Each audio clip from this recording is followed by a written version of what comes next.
everybody, it's time to hang out a little bit again here on our Eurosport Instagram live account. Last week was very lucky to speak to Stefanos Tsitsipas, and today I have somebody special who I'm going to hang out with. Dominic Thiem is going to join me, and he's already ready. Jeez, he's quite eager to hang out with me, and I hope you guys are ready back home well. Make sure that you have a few questions up your sleeve, and there he is. Hello, Dominic. Hi.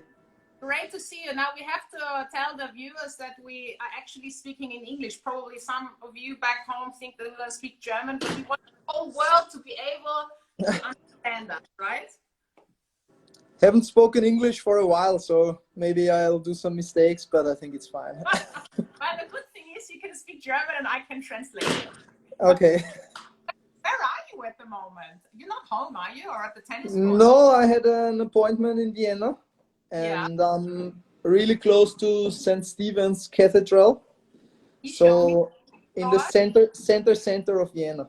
Yeah, it's in the first district. Can you give us a little peek of the St. Stephen's Cathedral? I love it. Sure. Show us. Where is it? Oh my God! I know exactly where you are. Pretty nice view, huh? Oh, that's the best view. I know exactly where you are. I hope you have a good meal there too. I did. Good. Hey, listen, we're going to hang out a little bit now. We're going to talk a little bit about tennis and about a few other things, so people get to know you maybe just a little bit better, what you're doing off the court as well, because all year long we talk about tennis. But how has this lockdown time been for you? I mean, it's quite a challenge for everyone. Yeah, I mean, actually it was quite a long time. I think it was 6 weeks or something, the lockdown, and was challenging and completely something new because waking up, doing nothing, but being healthy and fit at the same time was something completely new, what I never experienced before. And was an interesting time. But now since 20th of April, we are allowed to practice again here in Austria, and it's already, I think, more than 5 weeks. So I'm in practice more than 5 weeks again. So pretty normal life. So before that, did you just did you do nothing literally, or did you work on your fitness and do the casual run? I saw you out with your dog a lot of times, and with your brother Moritz as well. I didn't do anything for like 2 weeks, 2.5 weeks. Wow. Like, literally nothing, just hanging out on the couch, PlayStation, gaining some weight. No. And after that, I started to run and to do some exercises in my apartment just to keep the fitness level a little bit so I don't start from zero. Was that a break you needed, not to maybe touch your racket for a couple of weeks as well? Because it's been full on. I mean, for you last year and this year with the Australian Open finals and everything, it's been full on. So you think that was actually good to put the racket aside? Well, I didn't need it because I was expecting that I'm going to play the whole year full, week after week. So, but of course it was not bad just to stop for a while, but because like you said, I mean, the last probably 10-15 years was week in, week out, and that was the first break, and for that reason it was not that bad. Did you stay in touch with Nicolas Massou? I mean, it must be weird because he's in lockdown big time as well over in South America. So are you in touch frequently? Of course. I mean, we FaceTime from time to time, and we text almost every day, and really hope that he can come pretty soon. I mean, it's not sure because the situation is not that great in South America, but I hope that he's able to come to Europe at one point, and until that I will see him only on FaceTime. Hey, have you explored anything new about yourself in this lockdown, in this time off? You know, it's a match now since I think mid-February maybe. And you're home, which is very. Have you thought and you explored a new side of you, Dominic? Any new? Not really. I mean, wasn't able to cook before. I'm not able to cook now, so no big difference. But no, I mean, it was nice to spend some time with the family, spend a lot of time with the dog, and just do some things where there's no time normally, reading books and Oh, just what have you sorry, been, what book have you been reading?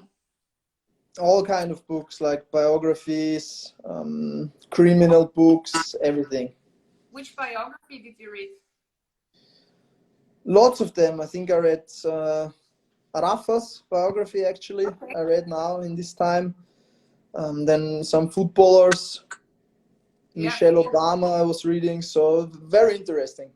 Oh, that's good. So you're very interested in people. I love biographies as well. Dominic, you have a match today. I have a match today, yeah. Because there's the Austrian Challenge happening in Austria. So I believe 16 players are getting together. There's 4 groups, and everyone's playing against it's like a round robin, and you're supposed to play today. How excited are you about that? I'm very excited. I mean, it was supposed to start on Monday, but Monday and yesterday was full power rain, and today it's fine. I mean, everybody can see the sky looks great.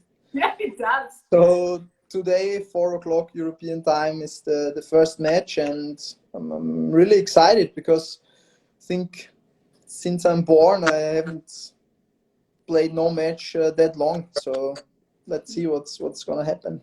And you have obviously no ball kids and no lines people. You're probably not even used to picking up the balls yourself anymore, are you? So that's gonna be the biggest challenge maybe for you against Lukas Miedler you play, right? Yeah, he just commented here. He's getting ready already. But no, I mean, we practice every day without ball kits, and it's no problem. And for sure, many nice memories come up because last time without ball kits was in the junior times, and right. there's gonna be a chair umpire but no linesman, Yeah. so there's gonna come up some very nice memories from back then. So you're playing the Austrian Challenge in these next couple of weeks, but you're also playing the Adria Tour, which I think Novak Djokovic has organized. Is that correct? Who are you? That's correct, yeah. When is that going to happen, and how's the format going to be? I think Sasha is playing Zverev, right? Yeah. Who else? I'm not sure. Grigor is playing, I think. Viktor Troicki, maybe? Yeah. Yeah, right. So I'm gonna play there in Belgrade, 13th and 14th of June. Hmm?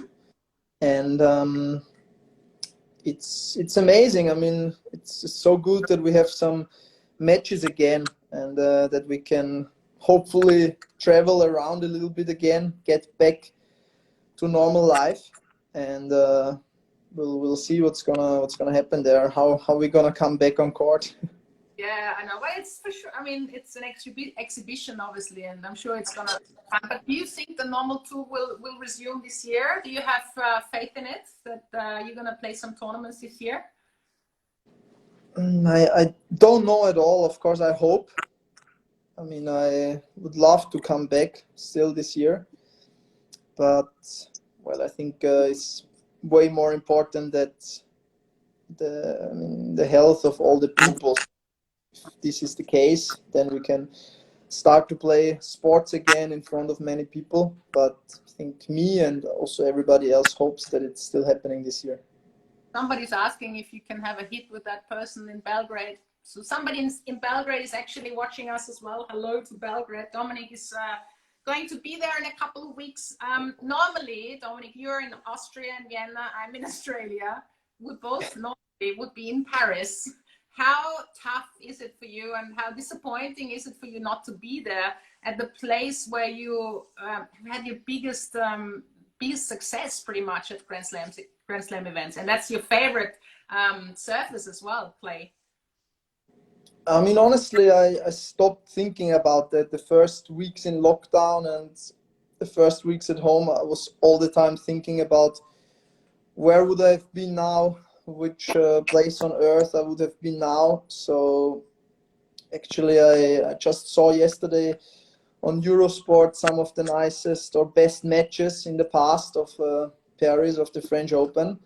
And that's why it came to my mind again that now I would be in Paris. I think, yeah, Sunday would have been the first day of main draw.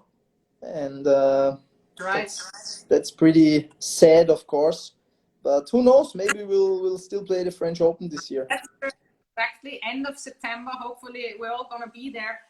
You must have so many memories of the French Open. What's and obviously the success, you know, playing in that final last year and 2 years ago.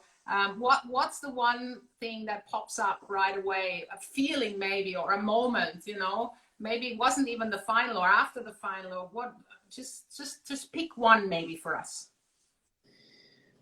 I wouldn't pick one specific moment, but that's one of the things which came to my mind a lot during this lockdown, when I had some time to think about everything, that how good are the times on tour, and sometimes you only realize it weeks or months after, and that's how I also think now about it.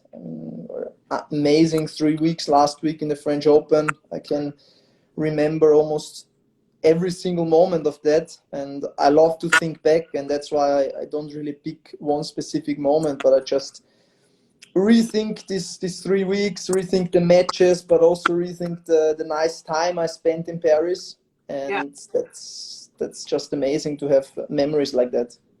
When you play against the king of clay there, Rafa Nadal, who's won the title there so many times.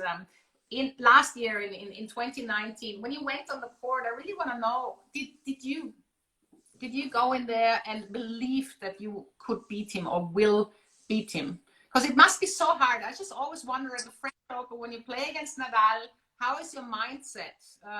You know, are you that certain about yourself than against other players? So did you believe in it last year? I did believe in it, yeah. I mean, maybe last year was the first time I really believed in it 100%.